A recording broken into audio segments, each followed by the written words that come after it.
Varali so nas, barabe, vso moč so nam vzeli, pa ne samo nam, tudi našim otrokom. In otrokom naših otrok. In otrokom otrok naših otrok. Ja, hvala, že. Ampak kaj je Evropa sploh naredila za nas? Cenejše lete? Kaj? Cenejše lete. Ja, res, no, to nam pa je omogočila. In zaščita potrošnikov. Saj res, zaščita potrošnikov. Saj se še spomnite, kako malo zaščite smo imeli v preteklosti. V redu, priznam, cenejši leti in zaščita potrošnikov sta dve stvari, ki jih je Evropa naredila za nas.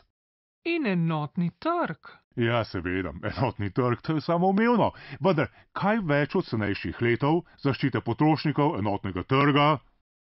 Zaščita okolja, študentske izmenjave. Zaščita intelektualne lastnine. Pa regionalna sredstva. Enotni glas v svetovni trgovini. Ja, bo že držalo. In nič več meja znotraj Evrope.